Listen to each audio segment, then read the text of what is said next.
যাবতীয় প্রশংসা আল্লাহ সুবহানাহু ওয়া তাআলার জন্য, যে আল্লাহ সুবহানাহু ওয়া তাআলা আমাদেরকে পৃথিবীর ব্যস্ততা থেকে বিরত রেখে সুস্থতার সহিত আজকের এই তাকওয়া দাওয়া সেন্টার উপস্থিত করিয়েছেন। কিছু দ্বীনি বিষয় শোনার এবং বোঝার তৌফিক করেছেন, সে আল্লাহ সুবহানাহু ওয়া তাআলার দরবারে শুকরিয়া জ্ঞাপন করি, বলে আলহামদুলিল্লাহ। দরুদ ও সালাম সেই মানবতার মুক্তির দূত যে নবী সাল্লাল্লাহু আলাইহি ওয়াসাল্লাম অসংখ্য কষ্ট ক্লেশ ভোগ করে, কত ঘৃণার পাত্র হয়ে, বঞ্চিত হয়ে, সামাজিক অধিকার, রাষ্ট্রীয় অধিকার, আত্মীয়তার থেকে অধিকার থেকে বঞ্চিত, বিভিন্নভাবে অত্যাচারিত নিপীড়িত হওয়ার পরেও যে নবী সাল্লাল্লাহু আলাইহি সাল্লাম উত্তম নিয়ম নীতি এবং কোরআন এবং সুন্নাহর মাধ্যমে মানব জীবনের সফলতার বিধান দিয়েছেন আল্লাহ সুবহানাহু ওয়া তাআলার পক্ষ থেকে, সে রাসূলের প্রতি দরুদ ও সালাম সাল্লাল্লাহু আলাইহি সাল্লাম। আশা করি আলহামদুলিল্লাহ আপনারা সবাই ভালো আছেন। আলহামদুলিল্লাহ। আল্লাহ সুবহানাহু ওয়া তাআলা আমাদেরকে সৃষ্টি করেছেন, উদ্দেশ্য একটা রয়েছেই, সেটা আমরা জানি। সেটা কি হলো? আল্লাহ সুবহানাহু ওয়া তাআলার বندگی করা, ইবাদত করা, দাসত্ব করা, অর্থাৎ চলাফেরা, উঠা বসা, খাওয়া দাওয়া, প্রত্যেকটি সেক্টরে আল্লাহ সুবহানাহু ওয়া তাআলার আনুগত্য অনুপাতে হওয়া, আল্লাহ সুবহানাহু ওয়া তাআলার নির্দেশ অনুপাতেই হওয়া, এটা আমরা অবশ্যই জানি। এটা আমাদের অন্তরে মস্তিষ্কে খুব ভালোভাবেই স্থাপিত। তো আল্লাহ সুবহানাহু ওয়া তাআলা প্রত্যেকটি ব্যক্তিকেই তার এলেম, তার কর্ম, তার মেধা মস্তিষ্ক, তার যতটুকু আয়ত্তধীন, তারই উপরে ভিত্তি করে আল্লাহ সুবহানাহু ওয়া তাআলা প্রত্যেকটি ব্যক্তির মধ্যে হিসাব নেবেন, অবশ্যই হিসাব নেবেন। কোরআনুল কারিমে এই ব্যাপারে বলা আছে যে আমরা প্রত্যেকেই দায়িত্বপ্রাপ্ত, প্রত্যেকেই দায়িত্বপ্রাপ্ত হয়েছি। কেউ পরিবারের দায়িত্বপ্রাপ্ত, কেউ অফিস আদালতের দায়িত্বপ্রাপ্ত, কেউ সমাজের বড় নেতা, কেউ দেশের নেতা, কেউ বিশ্ব এরকম নেতা। তো স্তরে স্তরে আমরা প্রত্যেকেই দায়িত্ববান, আর প্রত্যেকেই আমাদের উদ্দেশ্য রয়েছে। মহান আল্লাহ সুবহানাহু ওয়া তাআলার উদ্দেশ্য কি? মানব জাতি সৃষ্টি করা উদ্দেশ্য তার ইবাদত বন্দগি করা, নাকি অন্য কোনো উদ্দেশ্য? পৃথিবীতে বান্দা এসে এমপি হবে, মন্ত্রী হবে, বিত্তশালী হবে, গ্রামে শহরে এবং বিভিন্ন জায়গায় 5 তলা 10 তলা প্ল্যাটফর্ম বাড়ি করবে নিজস্ব থাকার জন্য, এবং বিভিন্ন কলকারখানা করবে। এই জন্য আল্লাহ সুবহানাহু ওয়া তাআলা পাঠিয়েছেন না। আল্লাহ সুবহানাহু ওয়া তাআলা পাঠিয়েছেন একজন কৃষক, একজন ব্যবসায়ী, একজন চাকরিজীবী, প্রত্যেকটা ব্যক্তি প্রত্যেকটা জায়গা থেকে আল্লাহর দাসত্ব করবেন। এজন্য আল্লাহ সুবহানাহু ওয়া তাআলা পাঠিয়েছেন, উদ্দেশ্য কিন্তু এটাই। ঠিক তেমনি ভাবে আজকে যে তাকওয়া দাওয়া সেন্টার, আমরা জানি তাকওয়া আল্লাহ ভীতি, আল্লাহকে ভয় করা, অন্য কাউকে ভয় করা নয়। এখানে পৃথিবীর এমপি, মন্ত্রী, কোনো ক্ষমতাশীল ব্যক্তিকেই ভয় করার লক্ষ্যের জন্য নয়। ভয় করতে হবে কাকে? আল্লাহ সুবহানাহু ওয়া তাআলাকে। মানে কাউকে ভয় করিয়া ক্ষণিকের জন্য আমি কি করলাম মনে হতো, বা কারো ভয়ে পড়ে বিপদে পড়ে জোর জবরদস্তি করে একটি দিনের কাজে ব্যস্ত হলাম, ইসলামের কিছু বিধান মেনে নিলাম। দেশের প্রধানমন্ত্রীর নিয়ম যে করোনাকালীন সময় আমাদেরকে সেফ থাকতে হবে, এইদিকে আমরা ভয় করে একটা সেফ থাকলাম, ঘরে স্থায়ী হোম থাকলাম। বা দেশের প্রধানমন্ত্রী নিয়ম করলো যে তোমরা যৌতুক নিও না, আমরা নিলাম না। কিন্তু আল্লাহ সুবহানাহু ওয়া তাআলার সন্তুষ্টির জন্য যদি আমরা না করে থাকি, তাহলে ওই বিরত থাকা আর না থাকা উভয় সমান। তো আমরা বলতে চাচ্ছি যে উদ্দেশ্য তাকওয়া দাওয়া সেন্টার উদ্দেশ্য হচ্ছে দাওয়াত পৌঁছে দেওয়া। এই শব্দের সাথে আমরা অবশ্যই দাওয়াত, বিভিন্ন ভোজনের দাওয়াত, খাওয়া দাওয়া হবে ওখানে, সবাইকে এলাকাবাসীকে ডাকানো হয়েছে, গরু কুরবানি হয়েছে, উট কুরবানি হয়েছে, সেখানে খাওয়া দাওয়ার ব্যবস্থাপনা হয়েছে, এমনটার জন্য কিন্তু না। এই দাওয়াতটা হলো আল্লাহ সুবহানাহু ওয়া তাআলার জন্যই। আল্লাহ সুবহানাহু ওয়া তাআলা আদম থেকে শুরু করে মুহাম্মদ সাল্লাল্লাহু আলাইহি সাল্লাম পর্যন্ত যত নবী রাসূল পাঠিয়েছেন, তাদের উদ্দেশ্য কি ছিল? শিরককে প্রতিহত করা, বিদআতের কি নিরসন ঘটিয়ে কোরআন সুন্নাহর আলোকে জীবন পরিচালনা করা, এটাই উদ্দেশ্য ছিল না? মোহাম্মদ সাল্লাল্লাহু আলাইহি সাল্লাম থেকে ওই উপর আদম আলাইহিস সালাম পর্যন্ত প্রত্যেকটি নবী রাসূল শিরকের বিপক্ষে আগে কথা বলেছেন। শিরক নিরসন করেছেন, শিরক। এবং যখনই তারা তাওহীদের কথা বলেছেন, আল্লাহ সুবহানাহু ওয়া তাআলা আনুগত্যের কথা বলছেন, যখনই সমাজের পাপাচার, খুন খারাপি, যে গুম, যে লুটোরাজ, যে নারীদের মানহানি এবং একে অন্যের যে অধিকার হক রয়েছে, মানুষ রূপে যে মানুষের কাছে সম্মান পাবে, এটুকু ছিল না। সেই সময় যখন মুহাম্মদ সাল্লাল্লাহু আলাইহি সাল্লাম এগুলো বলেছেন, তখনই তিনি ঘৃণার পাত্র হয়েছেন। যে কাবাতে 360টি মূর্তি ছিল, এই মূর্তিগুলোকে যখন লোকজন কুরাইশ বংশগণ পূজা করলো, মুহাম্মদ সাল্লাল্লাহু আলাইহি ওয়াসাল্লাম বললেন যে শিরক, এগুলো করা যাবে না। এক আল্লাহ সুবহানাহু ওয়া তাআলার ইবাদত বندگی করতে হবে, তারই দাসত্ব করতে হবে। তখনই মুহাম্মদ সাল্লাল্লাহু আলাইহি সাল্লাম ঘৃণার পাত্র হয়ে গেলেন। আজকাল দেখবেন আমাদের দেশে সমাজে বিভিন্ন প্রকার মাজার রয়েছে, বিভিন্ন প্রকারের ওরস হয় কি হয় না? তারাও ডাকতেছে, তারাও বলতেছে আল্লাহকে ডাকুন, আল্লাহর কাছে চান। এটা কিন্তু তাদের মাঝে থেকে যায়, কিন্তু তাদের মাঝে ভণ্ডামি রয়েছে, অর্থনৈতিক একটা তাদের চাহিদা রয়েছে। আপনারা দেখতে পারবেন যে মীরের বাগান এখন চলছে দারিয়াপুরে। এই মীরের বাগান এটা পুরোটাই কিন্তু শিরক কেন্দ্রিক একটা। এরকম সমাজে অনেকগুলো রয়েছে, এইগুলো আমাদেরকে নিরসন করতে হবে বিভিন্ন উপায়ে। শিরক করা যাবে না, এটা আমরা জানি।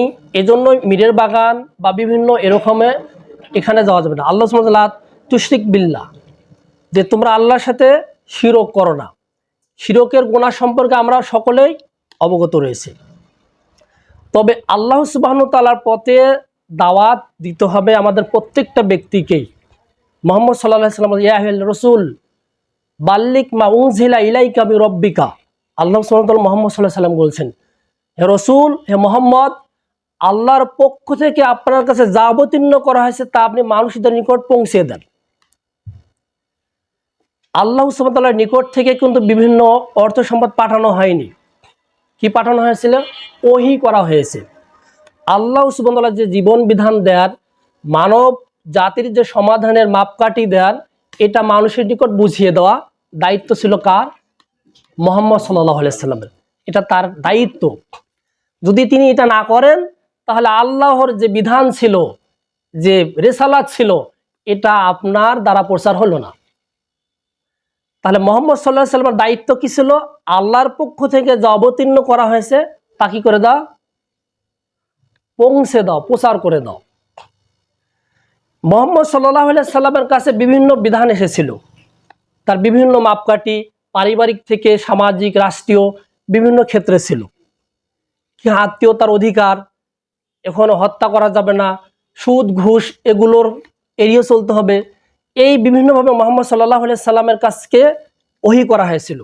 অর্থাৎ ইসলামের যে পরিপূর্ণ যে মাপকাঠি A to Z মুহাম্মদ সাল্লাল্লাহু আলাইহি সাল্লামের দায়িত্ব ছিল পৌঁছে দেওয়া, তাই নয় কি? হ্যাঁ, কিন্তু মুহাম্মদ সাল্লাল্লাহু আলাইহি সাল্লামের দায়িত্ব ছিল, সেটা তো হয়ে গেছে, আমাদের আর করার কিছু নেই। অবশ্যই আছে। মুহাম্মদ সাল্লাল্লাহু আলাইহি সাল্লাম বাল্লিগু আন্নিওয়ালা আয়া, এ কথা কে বলছেন? মুহাম্মদ সাল্লাল্লাহু আলাইহি সাল্লাম বলছেন যে আমার পক্ষ থেকে একটি কথা হলেও পৌঁছিয়ে দাও। তাহলে মুহাম্মদ সাল্লাল্লাহু আলাইহি সাল্লামকে আল্লাহ সুবহানাহু বললেন যে আল্লাহর পক্ষ থেকে যা ওহী করা হয়, যা বিধান দেওয়া হয়, তা মানুষের কাছে জানিয়ে দেওয়া হোক। এই মুহাম্মদ সাল্লাল্লাহু আলাইহি সাল্লাম কি আল্লাহর পক্ষ থেকে, কিন্তু তিনি ব্যক্তিগতভাবে কিছু বলেন, এটা আমরা অবশ্যই জানি। এখানে মুহাম্মদ সাল্লাল্লাহু আলাইহি সাল্লাম আবার আমাদের বললেন যে আমার পক্ষ থেকে যদি একটি আয়াত জানা থাকে, একটি হাদিস জানা থাকে, একটি কথা থাকে, এটা যদি কোরআন হাদিস অনুপাত হয়, কোরআনের কথা হয়, হাদিসের কথা হয়, তাহলে সেটা কি করতে হবে? জানিয়ে দিতে হবে। তাহলে এই কাতারে আমরা যারা যেখান থেকেই যেটা জানি আমাদের জানিয়ে দিতে হবে। আমরা জানি যে সুদ খাওয়া যাবে না, জানি না? অবশ্যই জানি। এই কথাটার সাথে নিজে জড়িয়ে থাকতে হবে, সুদ খাবো না, অন্যকে খাইতে দিব না। ঘুষ খাওয়া যায় না, নিজে খাবো না, অন্যকে খাইতে দিব না। এবং পাপাচারে, জিনা ব্যভিচারে লিপ্ত হওয়া যায় না, নিজে হব না, অন্যকে হতে দিব না। অশ্লীল কথাবার্তা বলা যায় না, নিজে বলবো না, অন্যকে বলতে দিব না। এখান থেকে আমাদের মস্তিষ্ক থেকে যতটুকু আমরা মোহাম্মদ সাল্লাল্লাহু আলাইহি সাল্লামের পক্ষ থেকে, আল্লাহ সাল্লামের পক্ষ থেকে পারি তা আমরা পৌঁছে দেওয়ার চেষ্টা করব। মহান আল্লাহ সাল্লাল্লাহু আলাইহি ওয়াসাল্লাম বলেন, কুনতুম খায়রা উম্মাতিন উখরিজাত লিন-নাসি তা'মুরুনা বিল মারুফি ওয়া তানহাউনা আনিল মুনকারি ওয়া তু'মিনুনা বিল্লাহ। মহান আল্লাহ সাল্লাল্লাহু আলাইহি ওয়াসাল্লাম বলছে, তোমাদেরকে শ্রেষ্ঠ জাতি হিসাবে সৃষ্টি করা হয়েছে মানুষের কল্যাণের জন্য। তোমরা লোকদেরকে সৎ পথে আহ্বান করবে এবং অন্যায় কাজে বাধা দিবে, আর তোমরা আল্লাহর প্রতি ঈমানে নিয়ে অটল থাকবে। এটা আল্লাহ সুবহানাহু এখানে যে বললেন যে আমাদের সকলকে এখানে উদ্দেশ্য করে বলছেন, আমাদেরকে পৃথিবীতে প্রেরণ করেছেন আল্লাহ সুবহানাহু ওয়া তাআলা। আমাদেরকে কি জন্য প্রেরণ করেছেন? আমরা নিজেরাই আল্লাহর উপর ঈমান আনব, কি করব, এবং নিজেরাই সৎ কাজের উপর অটল থাকব এবং অন্যদেরকে সৎ কাজের প্রতি আদেশ করব, এবং সেই সাথে যদি অন্যায় অশ্লীল কাজ হয় এগুলো থেকে লোকদের কি করব, বিরত থাকার চেষ্টা করব। এটা আল্লাহ সুবহানাহু ওয়া তাআলার পক্ষ থেকে ঘোষিত। এই আয়াতের আলোকে আমরা যেটা বুঝতে পারি যে আমরা প্রত্যেকেই রয়েছি এই দাওয়াতের দায়িত্বে দায়বদ্ধ। আল্লাহ সুবহানাহু ওয়া তাআলার দিকে, তাওহীদের দিকে, শিরকের বিপক্ষে, বিদাতের বিপক্ষে কথা বলার জন্য আমাদের মন মস্তিষ্কে যতটুকু ধারণ করে এবং যতটুকু আমরা জানি সে অনুপাতে আমরা এটা জানিয়ে দেব। কারণ আমরা প্রত্যেকেই প্রত্যেকের অধীনস্থ সম্পর্কে জিজ্ঞাসিত হব কি হব না? অবশ্যই। আমি পরিবারের প্রধান, আমার স্ত্রী, আমার সন্তান, ছেলে মেয়ে তারা সালাত আদায় করে কিনা এবং তারা পর্দা করে কিনা, আমার স্ত্রী মেয়ে যারা রয়েছে তারা পর্দা করে কিনা, তারা ইসলাম অনুপাতে জীবন পরিচালনা করে কিনা, এই দিকে আমাদের ভ্রুক্ষেপ রাখতে হবে। যদি আমরা ওই নিজেই শুধু করে যাই, বলে আমি নিজে বাঁচলেই বাপের নাম, আছে না, সমাজে বলবো বলে লাভ কি, আমি শুনে, আমার তো শুনে কাজ হবে না, আমাদের কথা কে শোনে? রাসূল সাল্লাল্লাহু আলাইহি ওয়াসাল্লামের পক্ষ রাসূল সাল্লাল্লাহু আলাইহি ওয়াসাল্লাম বলা হয়েছে যে আপনার ফাহাল আলার রসুলি, যে মোহাম্মদ আপনাই শুধু কি করবে, ইল্লাল বালাগুল মুবিন, রসুল আপনার শুধু পৌঁছে দেওয়ার দায়িত্ব, আর অন্য কোনো দায়িত্ব নয়। মুহাম্মদ সাল্লাল্লাহু আলাইহি ওয়াসাল্লামের কি দায়িত্ব? পৌঁছে দেওয়া দায়িত্ব ছিল। তো এখানে দায়িত্ব মুহাম্মদ সাল্লাল্লাহু আলাইহি ওয়াসাল্লামের পৌঁছে দেওয়া, তারা মানলো কি মানলো না, এটা হবে আপনার পরিবার থেকে বাইরে, আপনার বন্ধু, ক্লোজ বন্ধু, আপনার প্রতিবেশী, আপনার কলকারখানার শ্রমিক বা আপনার সহপাঠী, আপনার সহশিক্ষক যারা রয়েছে এদের ক্ষেত্রে। কিন্তু যেখানে আপনার পরিবার, সেখানে পুরো প্রেশার ক্রিয়েট করেই কথা বলতে হবে। সেখানে আপনাকে এ টু জেড ইসলাম অনুপাতে জীবন পরিচালনার আদেশ দিতে হবে, নিজেকে অটল থাকতে হবে। মহান আল্লাহ সাল্লাল্লাহু আলাইহি ওয়া সাল্লাম, ইয়া আইয়ুহাল্লাযীনা আমানু কু আনফুসাকুম ওয়া আহলিকুম নারা, ঈমানদারগণ তোমরা নিজেরা জাহান্নামের আগুন থেকে বাঁচো এবং তোমাদের আহাল পরিবারকে জাহান্নামের আগুন থেকে বাঁচাও। তাহলে এইটা যদি হয়, তাহলে আমরা যদি আমাদের সমাজের প্রত্যেকটা ব্যক্তি এই আহাল পরিবারকে জাহান্নামের আগুন থেকে রক্ষা করতে যাই, তাহলে ইসলামের সব বিষয়গুলো সেখানে পড়ে যাচ্ছে। হ্যাঁ, নামাজ পড়বো, সুদ খাবো, এমনটা হবে? হবে না। আবার নামাজ কালাম সবই, কোরআন তেলাওয়াত সবই হবে, দান সদকাও হবে, আমার স্ত্রী, আমার মেয়ে তারা পর্দা পর্দা করবে না, বেহুদা তারা টাইট ফিট কাপড় চোপড় পরে কোথায় কোন কাপড় রয়েছে তার কোনো বালাই নেই, তারা নিজেকে প্রদর্শন করে বেড়াবে। তাহলে এই যে গুনাহ হবে, এই যে জিনা হবে, জিনার পাপ হবে, তাহলে এই পাপের ভাগ আমাদের কাঁধে আসবে না? অবশ্যই আসবে। যারা আমরা অভিভাবক, যারা আমরা দায়িত্বশীল ব্যক্তি, এটা আমাদের প্রেশার ক্রিয়েট করতেই হবে। এবং তাছাড়া আল্লাহ সুবহানাহু বলছেন যে মান রা মিনকুম মুনকারান, তোমাদের মধ্য থেকে যে ব্যক্তিরা দেখলো অন্যায় অশ্লীল কাজ করতে দেখলো, ঘটে যাচ্ছে, যারা দেখতেছে তাদের কাজ কি, ফালিয়াগফিরু বিয়াহদিহি, তাদের কাজই হলো প্রথম কাজ হাত দিয়ে দমন করা। মানে হাত দিয়ে শুধু কি করবে, ঠেকিয়ে দিবে। মানে এখানে যদি পিটাতেও হয় তাহলে তাই করবে, পরে কি করতে হবে, এই অন্যায় অশ্লীল যা আছে এগুলো বন্ধ করতে হবে। তাহলে আজকাল সমাজে দেখা যাচ্ছে কোনো গ্রামে, কোনো বাড়িতে, কোনো প্রতিবেশী লোক আশেপাশেই আমাদের রুমে বা আমাদের বিভিন্ন স্থানে নারীদেরকে এনে সেখানে অশ্লীলতা করা হচ্ছে, সেখানে বাদ্যযন্ত্র বাজানো হচ্ছে, সেখানে আনন্দ উল্লাস যাত্রা, মদ জুয়া আড্ডাখানা করে দেওয়া হচ্ছে। তাহলে এই যে আমরা দেখলাম, আমরা শুনলাম, নিজেরা অংশগ্রহণ করলাম, কিন্তু আমরা কি করলাম না, আমরা সেটা হাত দিয়ে প্রতিরোধ করলাম না। মুহাম্মদ সাল্লাল্লাহু আলাইহি সাল্লাম বলছে, তোমাদের মধ্য থেকে যারা অন্যায় অশ্লীল কাজ করতে দেখলো তারা হাত দিয়ে আগে কি করবে? দমন করবে। যদি না পারে তাহলে কি করবে? তারপরে তারা বলা শুরু করবে, মুখ দিয়ে বলবে। ফাইল্লাম ইস্তাতি, যদি তাতেও তারা অপারগ হয়ে যায়, ফাবি কলবিহি, তারা তারপরে তারা কি করবে? অন্তর দিয়ে ঘৃণা করবে। তাহলে এই 3 নম্বর সেক্টরে অন্তর দিয়ে তারা ঘৃণা করবে। আমরা হাত দিয়ে দমন করার চেষ্টা করব এবং বলে দমন করার চেষ্টা করব। আর তারপরে কি করব? সেখানে যদি না পারি, কুলানো যাচ্ছে না, সেখানে দেশের কোনো কি মন্ত্রী রয়েছে, এমপি রয়েছে, ক্ষমতাশীল ব্যক্তি রয়েছে, সেখানে আমার আর হাতেও হচ্ছে না, মুখেও হচ্ছে না, তখন অন্তর দিয়ে ঘৃণা করতে হবে, আল্লাহর কাছে পানাহ চাইতে হবে, তার কাছে দোয়া করতে হবে। এই অন্যায় অশ্লীলের যে একটা অনিষ্টতা রয়েছে, যে বিপদ রয়েছে, এর যে একটা অংশ আমাদের কাঁধে পড়বে, এটা থেকে আমাদেরকে কি আল্লাহ সুবহানাহু ওয়া তাআলার নিকট পানাহ চাইতে হবে। যদি আমরা এগুলো প্রদর্শন করেই থাকি যে যাক, ও ওর মতো করো, ও ওর হিসাব ও দিবে, ওর কবর ও যাবে, আমার কবরে আমি যাব, ওগুলো দেখার আমার কোনো অপশন নাই, নিজে বাঁচলেই বাপের নাম, এই দোহাই দিয়ে যদি চলি তাহলে অবস্থা খুব খারাপ। ঈসা আলাইহিস সালাম একবার তিনি পথ চলছিলেন তার সঙ্গী সাথীদেরকে নিয়ে, সেখানে পথ সফরে তিনি দেখতে পেলেন, কিছু অতিক্রম করে দেখতে পেলেন যে সেখানে এক জনগোষ্ঠী, একটা সম্প্রদায়, তারা মৃত অবস্থায় রয়েছে, একই সাথে তারা মৃত অবস্থায়, তাদের জানাজার কোনো ব্যবস্থাপনা নেই, তারা মৃত লাশ, লাশের দুর্গন্ধ অবস্থা। এমন তো অবস্থা দেখে ঈসা আলাইহিস সালামের সঙ্গীগণ জিজ্ঞাসা করলেন ঈসা আলাইহিস সালামকে, যে আল্লাহর নবী, এই লোকগুলোর এই অবস্থা কেন? তারা একই সাথে মৃত্যুবরণ করলো কেন? তাদের অপরাধটা কি? এটা কি আমরা জানতে পারি না? তখন ঈসা আলাইহিস সালাম বললেন যে এই ব্যাপারটা তো আমি নিজে জানি না, তবে এটা জানতে হবে। তো বললেন যে আপনার আল্লাহ সুবহানাহু ওয়া তাআলার নিকট চান, তার কাছে জেনে নেন, তারপর জানান। ঈসা আলাইহিস সালাম আল্লাহর নিকট ফরিয়াদ করলেন।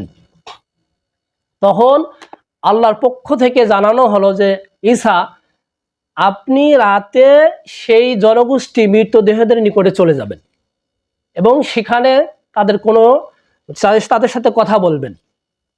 বাকিটা পরবর্তীতে তারাই বলে দিবে কোন কারণে তারা এতটা গোষ্ঠী, একটা সম্প্রদায়, একটা জাতি, তারা মৃত্যুতে পরিণত হয়ে রয়েছে, তাদের মৃতদেহ পড়েছে, তাদের জানাজার কোনো ব্যবস্থাপনা হয়নি, তাদের কেন এই শাস্তির অবস্থা। তখন ঈসা আলাইহিস সালাম আল্লাহ সুবহানাহু ওয়া তাআলার কথা মতো তাই রাতে চলে গেলেন তাদের নিকটে এবং সেখানে গিয়ে তিনি ফরিয়াদ করতে শুরু করলেন এবং বলতে শুরু করলেন, মৃতদেহদেরকে ডাকলেন, তোমাদের এই অবস্থা কেন? কেন তোমরা একই সাথে মৃত্যুবরণ করছো? কেন জানাজার ব্যবস্থা হয়নি? তখন তাদের মধ্য থেকে একজন কথা বলা শুরু করলো, ইয়া আল্লাহর নবী ঈসা আলাইহিস সালাম, আপনি বলুন কি বলতে চাচ্ছেন? একজন কথা বলতে লাগলো। তখন বলছে, ঈসা আলাইহিস সালাম বললেন যে শুধু তুমি কেন কথা বলো, বাকিগুলো কেন কথা বলছে না? তখন ওই ব্যক্তি বলল যে আপনি কি জিজ্ঞাসা করতে চাচ্ছেন এটা আগে বলেন, বাকিগুলো কেন কথা বলছে না এটা পরে বলছি। তখন ঈসা আলাইহিস সালাম বললেন যে আমার সঙ্গী সাথীগণ জানতে চাচ্ছে তোমাদের অবস্থা কেন এমনটা হলো, একই সাথে সবার কেন মৃত্যু হলো, আর তোমাদের কোনো জানাজার ব্যবস্থা কেন হলো না? তখন ওই ব্যক্তি বলছে, দেখেন আল্লাহ নবী ঈসা আলাইহিস সালাম, দিনের মধ্যে আপনাকে আল্লাহ সুবহানাহু ওয়া তাআলা কথা বলার পারমিশন দেননি, এজন্যই সারাটা দিন আমাদের উপর খুবই আযাব হয়, খুবই শাস্তি দেওয়া হয়, এজন্য আল্লাহ সুবহানাহু ওয়া তাআলা আমাদের সাথে যে আপনি নবী হয়ে কথা বলবেন এই সুযোগটুকু দেননি। ঈসা আলাইহিস সালাম আল্লাহ নবী না? তিনি তো দিনে কথা বলতে পারতেন না? কিন্তু এই ব্যক্তি বলছেন যে রাতে তিনি আমাদের কথা বলার সুযোগ করে দিলেন, আমার সাথে আপনার রাতে কথা বলার সুযোগ করে দিলেন, রাতে আমাদের শায়েস্তার পরিমাণ কমানো হয় এবং প্রত্যেকের মুখে জাহান্নামের আগুনের লাগাম লাগানো রয়েছে, শুধু আমার মুখে নেই। ওই ব্যক্তি কি বললেন যে প্রত্যেকের মুখে জাহান্নামের লাগাম পরানো হয়েছে, আগুনের লাগাম, এই শায়েস্তা তারা ভোগ করতেছে, শুধু আমার মুখে নেই, রাতে আমাদের শায়েস্তা হ্রাস করা হয়, এর জন্য আমি আপনার সাথে কথা বলছি, বাকিগুলো কথা বলতে পারছেন না। আর দিনে আমাকেও শায়েস্তা দেওয়া হতো, তাদেরকেও শায়েস্তা দেওয়া হতো, কঠিন শায়েস্তা। এজন্য আল্লাহ সুবহানাহু ওয়া তাআলা দিনে আপনাকে আমাদের সাথে কথা বলার পারমিশন দেননি এবং আল্লাহ সুবহানাহু বিষয়টা আপনাকে জানাননি। তবে ঈসা আলাইহিস সালাম বললেন যে আমার উদ্দেশ্য তো এখনো পূর্ণ হলো না, কোন কারণে তোমরা সকলে একই সাথে মৃত্যুবরণ করে রয়েছো, কেন তোমাদের এই জানাজার ব্যবস্থা করা হয়নি? তখন ওই ব্যক্তি বলতেছে, যখন ঈসা আলাইহিস সালামকে বললেন, আল্লাহর নবী, আমরা এমন একটা সম্প্রদায় ছিলাম, আমাদের অর্থের অভাব ছিল না, আমাদের বিলাসিতা, আমাদের ভোগ বিলাস আমাদের এতটা অহংকার, আত্ম অহংকারে নিয়ে গেছিল, এক আল্লাহ সুবহানাহু ওয়া তাআলার ইবাদত করতে হবে এটা আমরা মানতাম না। আমরা পাপাচারে লিপ্ত ছিলাম, মদ, জুয়া, গাঁজা, নারী, নৃত্যগীত এগুলোই নিয়ে আমরা ব্যস্ত ছিলাম, জিনা ব্যভিচারে আমরা মত্ত ছিলাম। আমরা রাত দিন 24 ঘন্টা এই পাপাচারেই লিপ্ত ছিলাম, কোন ইবাদত বندگی করিনি। তবে ওই ব্যক্তি বলল যে আল্লাহ নবী ঈসা আলাইহিস সালাম, আমাকে এই রাতে জাহান্নামের আগুনে লাগাম পরানো হয়নি এই জন্যই যে আমি আমাদের এই সম্প্রদায়ের মধ্যে সবচেয়ে ভালো ব্যক্তি ছিলাম। কথা বুঝতে পারলেন কি? আমি আমার সমাজের মধ্যে সবচেয়ে আবেদ ব্যক্তি ছিলাম, আমি মসজিদ থেকে বের হয়নি, আল্লাহ সুবহানাহু ওয়া তাআলার সিজদায় লুটিয়েছিলাম, এমন কোন নফল সালাত ছিল না, রাতের সালাত, দিনের সালাত, আমি সর্বদাই নফল সালাতে লিপ্ত ছিলাম, দিনে সিয়াম পালন করেছিলাম, আমার দ্বারা কোনো অশ্লীল কাজ হয়নি, আমি ছিলাম সমাজের সবচেয়ে ভালো ব্যক্তি। তখন ঈসা আলাইহিস সালাম বললেন, আর তুমি যদি সমাজের সবচেয়ে ভালো ব্যক্তি হও তাহলে তোমার এই অবস্থা কেন, কেন এই অবস্থা? তখন তিনি বললেন যে আল্লাহর নবী, আমার অপরাধ একটাই ছিল, এরা যে পাপাচার গোষ্ঠী, এরা যে পাপাচার ব্যক্তি, অন্যায় অশ্লীলের সাথে যে লিপ্ত ছিল, আমার অন্যায় এতটুকুই ছিল, আমি তাদের সাথে চলাফেরা করতাম, সঙ্গ দিতাম। নাউজুবিল্লাহ। তাহলে কি তার অপরাধ কি ছিল? একটাই, এই অশ্লীল অন্যায় সে করেনি, মদ খায়নি, গাঁজা খায়নি, সুদ ঘুষ করেনি, নারী নিয়ে সে আড্ডা দেয়নি, সে এগুলো থেকে সেফ ছিল। কি করছিল? রাতে ইবাদত করছিল, দিনে সিয়াম পালন করছিল এবং কোরআন তেলাওয়াত করছিল, মসজিদেই সে ছিল। অপরাধ ছিল কি? তাদের সাথে একটু সময় করতো, চলাফেরা করতো। এই অপরাধের কারণেই তাদের সাথে তারও কি দেওয়া হয়েছে? মৃত্যু দেওয়া হয়েছে। এবং এমন ওই গোষ্ঠীটা একই সাথে মৃত্যু দেওয়া হয়েছে, তাদের জানাজার ব্যবস্থা করা হয়নি এবং ওই আবেদ ব্যক্তিকে, পরহেজ ব্যক্তিকেও ছাড় দেওয়া হয়নি। কেন দেওয়া হলো না? এখান থেকে আমরা কি বুঝতে পারলাম? এজন্যই দেওয়া হয়নি, ওই আবেদ ব্যক্তি মসজিদ থেকে বের হয়ে সে এই কথা বলেনি যে অন্যায় অশ্লীল ব্যভিচার করা যাবে না, সুদ ঘুষ খাওয়া যাবে না, হ্যাঁ, শিরকে লিপ্ত হওয়া যাবে না, দেবদেবীর যে মূর্তি এগুলো পূজা করা যাবে না, এইগুলোর প্রতি তিনি নিষেধ করেননি, তাদের অন্যায় অশ্লীল থেকে বিরত রাখেননি। বরং তারা পাপাচার করে করুক, ওরা কি করে করুক, আমি নিজে বাঁচলেই বাপের নাম, এই বাক্য তার মাথায় ছিল, যার কারণে ওই ব্যক্তিকে আল্লাহ সুবহানাহু ওয়া তাআলা ছাড় দেননি। যার ফলে ওই আবেদ ব্যক্তিকে, ওই ইবাদার গুজার ব্যক্তিকে আল্লাহ সুবহানাহু ওয়া তাআলা শায়েস্তার অন্তর্ভুক্ত করে দিয়েছেন। আমরা একটা ঘটনা শুনতে পারি যে কোনো এক সমাজে একজন আবেদ ব্যক্তি ছিল এবং সকল লোকেই পাপাচারে ছিল। আল্লাহ সুবহানাহু ওয়া তাআলা তাদের প্রতি অসন্তুষ্ট হয়ে গেলেন এবং সেখানে ঝড়ো হওয়া দিলেন এবং তিনি আল্লাহ সুবহানাহু ওয়া তাআলা জিবরাইলকে নির্দেশ করলেন যে তুমি পৃথিবীটা উল্টে দাও। তখন জিবরাইল আলাইহিস সালাম জিজ্ঞাসা করেছিলেন, দোয়া করেছিলেন তার উপরে যে আল্লাহ, ইয়া রাব্বুল আলামিন, ওখানে তো একজন আপনার প্রিয় বান্দা রয়েছে, আপনার প্রিয় বান্দা তো আপনার ইবাদত বন্দেগী করে, যদি আমরা উল্টে দেই তাহলে তো সেও মারা যাবে, সেও শায়েস্তার অন্তর্ভুক্ত হলো, তাহলে তাকে সেভ করা দরকার না? আল্লাহ সাল্লাল্লাহু বলছিলেন যে আসলে ও নিজে ইবাদত করলে হবে কি, ওর সামনে যে অন্যায় অশ্লীল কাজ ঘটেছে এজন্য ও বাধা দেয়নি। তাহলে আজকে দেখেন আমাদের বাচ্চা কাছে, আমাদের সহপাঠীরা মদ, জুয়া, গাঁজা, তারা অশ্লীলতায় লিপ্ত, তাদেরকে আমরা সেভ করতেছি না। তারা নারীর সাথে অবৈধ সম্পর্ক, বিভিন্ন প্রকারের মদ, গাঁজা, হিরোইন, বিড়ি, সিগারেটের সাথে যুক্ত। আজকাল ছোটরাই এদিকে অগ্রসর হচ্ছে।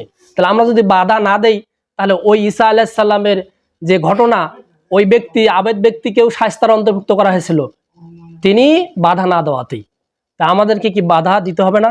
অবশ্যই অন্যায় অশ্লীল দেখতে বাধা দিতেই হবে। যদি না দেই তাহলে অবস্থা খুব খারাপ। এখানে মনে করেন একটা কুকুর মারা গেল আমাদের তাকওয়া দাওয়া সেন্টারে, এই কুকুরটা এটা যদি আমরা সরে না ফেলি, এটা একদিন, 2 দিন, 3 দিন, কয়েকদিন পর দুর্গন্ধ ছড়াবে কি ছড়াবে না? অবশ্যই দুর্গন্ধ ছড়াবে। আর এই দুর্গন্ধ এর বায়ুতে সবার শরীরে অ্যাটাক করবে কি করবে না? করবে। এবং এই অ্যাটাক করার কারণে এই তাকওয়া দাওয়া সেন্টারে আসা যাবে না, দুর্গন্ধ চোটে আসা যাবে যাবে না। এবং এখানকার ওই দুর্গন্ধের কারণে আমাদের সবাই আমরা কি হয়ে যাব?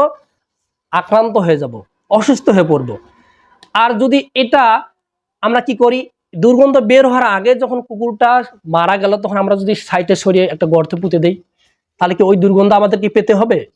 ওই জীবাণু আমাদের শরীরে প্রবেশ করবে না। ঠিক তেমনি ভাবে যদি সমাজে কোনো অন্যায় অশ্লীল ঘটে, সেটা যদি আমরা প্রতিহত না করি, দমন না করি, ঠেকিয়ে না দেই, তাহলে আস্তে আস্তে সেটা কি হয়ে যাবে? বড় আকার ধারণ করবে, তাগুতি শক্তি তাদের বৃদ্ধি পাবে। ফলে আমাদের ঈমান, আমল, আকীদা ওই জীবাণু ওরা এমন একটা সৃষ্টি করবে, ফলে আমাদের ইবাদত বন্দিগো বিনষ্ট হয়ে যাবে, শেষ হয়ে যাবে, থাকবে না। আর একটা কথা মুহাম্মদ সাল্লাল্লাহু আলাইহি ওয়াসাল্লাম বলছিলেন যে কোন নৌযাত্রী তারা সমুদ্রের পথ চললো এবং উপরতলায় পানির ব্যবস্থা, দ্বিতীয় তলাতে পানির ব্যবস্থা নেই, নিচতলায় পানির ব্যবস্থা নেই। এখন প্রথম তলার লোক যদি দ্বিতীয় তলায় বারবার পানি যাওয়াতে বিরক্ত বোধ করে, তারা যদি নৌকা ছিদ্র করে সে পানিগুলো কি করে নেয়? নিচ থেকে উঠে নেয়। তাহলে ওই নৌকা পানিতে ভাসমান থাকবে নাকি ডুবে যাবে? তাহলে ডুবে যদি যায় শুধু ওই নিচতলার লোকেরা যাবে নাকি উপরতলারা বেঁচে যাবে নাকি? কারণ তারা তো আর ফুটো করে নেই। হ্যাঁ, সবাই সমূলেই কি সমুদ্র নিচে চলে যাবে। তাহলে সমূলেই সমুদ্র নিচে যাওয়ার কারণ কি? তারা ফুটো করেছে। তাহলে একটা নৌকা ছিদ্র ফুটোয় তাদের ধ্বংসের কারণ হয়ে দাঁড়ায়। ঠিক তেমনি ভাবে সমাজে অন্যায় অশ্লীল যে কাজগুলো চলবে, এই কাজগুলো আমাদেরকে দমন করতে হবে। যদি না করি, ওই চেয়ে চেয়ে দেখি যাক নিজে বাঁচলেই বাবার নাম, তাহলে ওই ব্যক্তির মতো হবে। যে ব্যক্তিকে জিব্রাইল এসে উল্টে দিলেন, যে ব্যক্তি ঈসা আলাইহিস সালামের সময় ওই যে তাকেও দিনের শাস্তির অন্তর্ভুক্ত করা হয়, রাতে শুধু একটু তাকে কথা বলার সুযোগ দেওয়া হয়েছিল ঈসা আলাইহিস সালামের সাথে কথা বলার জন্য। সর্বদিক থেকে আমরা এটা ভালো করে সবাই জানি যে আল্লাহ সুবহানাহু ওয়া তাআলার উদ্দেশ্যে লোকদেরকে দাওয়াত দিতে হবে ইসলামের পথে। সালাত, সিয়াম, যাকাত, আমরা যেখানে যে অবস্থা পারি, আমরা অফিস আদালতে কাজ করি, সেখানে আমাদের সহকর্মী তাদেরকে বলবো ভাই সালাত পড়তে হয়, যাকাত দিতে হয়, ভাই সত্য বলতে হয়, ভাই সুদ খাওয়া যায় না, ভাই নারীদেরকে বা ছেলে স্ত্রীদেরকে তাদেরকে পর্দা রাখতে হয়, এগুলো তাদেরকে বলা, যথাসাধ্য অনুপাতে বলা। এখন খেতে খামারে গিয়েছি, সেখানে বলা, সেখানে নিজে তাকওয়া অবলম্বন করা, অন্যকে সেখানে খাদ্য ফরমালিন ব্যবসা বাণিজ্য বিভিন্ন সেক্টর আছে, আমরা এগুলো জানি।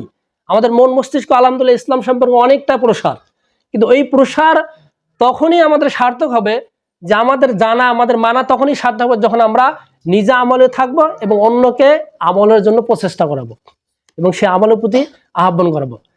যাক, অন্তপক্ষে এটা আপনারা আমার থেকে খুব ভালো জানেন যে দাওয়াত আল্লাহর উদ্দেশ্যে দাওয়াত দিতে হবে, আমার থেকেই মোটামুটি আপনারা খুব ভালো জানেন। এর জন্য আপনাদের কাছে আমি চাচ্ছি, অনুরোধ থাকলো আমার, আপনারা প্রত্যেকেই নিজ জায়গা থেকেই নিজেই শিরক মুক্ত, বিদআত মুক্ত আমল করার চেষ্টা করবেন এবং পরিবার বর্গ যারা আছে তাদেরকেও যথাসাধ্য তাগিদ, প্রেশার ক্রিয়েট করবেন এবং যেখানে যে সময় যেভাবেই অবস্থান করি সেখানে বুদ্ধিমত্তার সাথে, যুক্তির সাথে, হিকমতের সাথে, উদাহরণ যেভাবেই পারি সেভাবেই তাদেরকে বুঝিয়ে বুঝিয়ে আল্লাহর সন্তুষ্টির জন্য দাওয়াত দেওয়া।